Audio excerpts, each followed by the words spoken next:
మహాదేవ శ్రీమాత్రే నమః. Welcome to our channel times భక్తి. ఏలినాటి శని, అష్టమ శని, అర్ధాష్టమ శని పేర్లు ఎంతో గందరగోళాన్ని, అదేవిధంగా ఒక భ్రాంతులను కూడా గురి చేసేటువంటి విధంగా యూట్యూబ్ ఛానల్స్లలో కానీ లేదా వారు అనుభవించేటువంటి సిచ్యువేషన్స్ కానీ ఆ విధంగానే ఉన్నాయి. మరి ఎందుకు ఆ విధంగా ఉంటున్నవి, అసలు ఏమిటి అనేటువంటిది మనం ఈ యొక్క వీడియోలో క్షుణ్ణంగా తెలుసుకుందాం.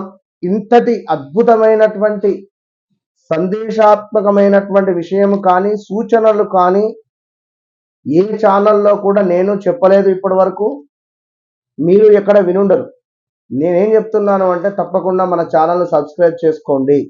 ఇక్కడ సాక్షాత్తు ఈ యొక్క శనైశ్వరుడు చెప్పినటువంటి మాటలు, శనైశ్వరునికి శ్రీ వెంకటేశ్వర స్వామి ఇచ్చినటువంటి ఈ యొక్క అభయము, అంటే ఈ విధంగా ఉంటే వారి జోలికి వెళ్ళకూడదు అనేటువంటి విషయము.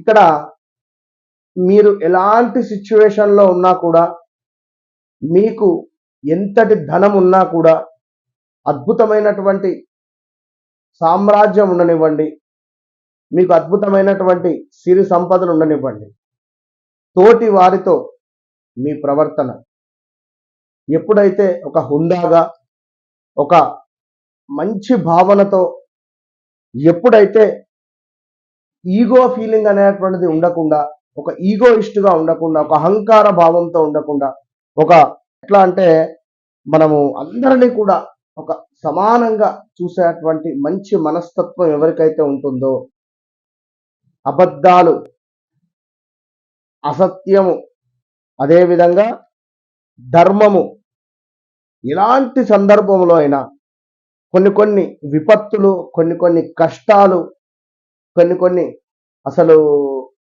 చూడలేని సంఘటనలు చూసినప్పటికీ కూడా మీరు ఎంతో పొలైట్గా యాక్సెప్ట్ చేస్తూ, ధర్మం వైపుగా నడుస్తూ, సత్యాన్ని నమ్ముతూ ఎవరైతే ఉంటారో వారికి శనైశ్వరుడు ఎలాంటి హాని చేయడు.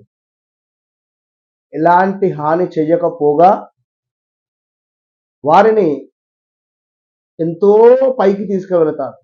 అద్భుతమైనటువంటి స్టేటస్ అనేటువంటిది వారికి ఇస్తాడు.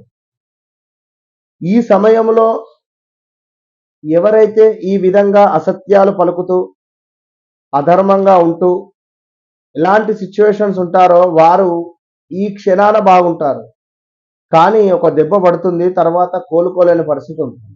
ఎంతటి పేదరికంలో ఉన్నా కూడా ఎవరికి అన్యాయం చేయకుండా, మనకు ఎక్కడి నుండో లేదా ఎవరైనా ఒక ఆఫర్ ఇస్తారు, నీకు డబ్బులు ఇస్తా, ఇది తీసేసుకో, నీ పేదరికం నుండి విముక్తి పొందు, నాకు ఈ పని చేసి పెట్టు అనేటువంటి సిచ్యువేషన్స్. సో ఆ పని ధర్మమైనదా, నీతి అయినదా, నిజాయితీ అయినదా అనేటువంటిది ఆలోచించి నాకు ఆ డబ్బులు వద్దు అని చెప్పి ఎవరైతే పర్ఫెక్ట్గా ఉంటారో వారి యందు కూడా శనైశ్వరుడు అంతకు రెట్టింపు ధనాన్ని ఇచ్చేటువంటి పరిస్థితి ఉంటుంది. కనుక ఈ వీడియోలో నేను మీకు తెలియపరుచుకున్నటువంటి రెమెడీ ఒకటే. ఎంతటి ధనం ఉన్నా అహంకారం అనేటువంటిది చూపెట్టకుండా, అందరినీ కూడా సమానంగా చూస్తూ, అదేవిధంగా నేను బాగుపడాలి, ఎదుటి వ్యక్తి నాశనమైనా పర్వాలేదు అనేటువంటి భావనలో ఉండేటువంటి వారు, దీంతో పాటుగా ధర్మము, సత్యము ఇలాంటి మాటలను మనం పదే పదే అనుకుంటూ, ధర్మో రక్షిత రక్షిత అనేటువంటి విధంగా మనం ఎప్పుడైతే ఉంటూ ముందుకు వెళతామో ఆ సందర్భంలో శనైశ్వరునికి సంబంధించినటువంటి ఏలినాటి శని, అష్టమ శని, అర్ధాష్టమ శని, శనైశ్వరుని యొక్క దశ, అంతర్దశలు మనకు ఎంతో అద్భుతంగా ఉపయోగపడతాయి అనేటువంటి విషయాన్ని గమనించుకోండి.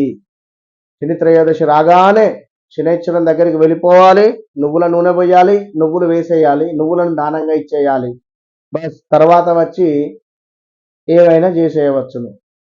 సో ఇది ఇంకా ఇబ్బందికరమైనటువంటి సంఘటనలు క్రియేట్ చేస్తూ ఉంది అనేటువంటిది మీరు గమనించుకోండి.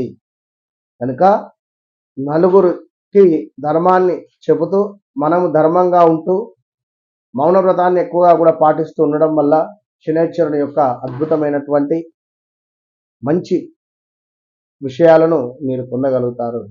All the best.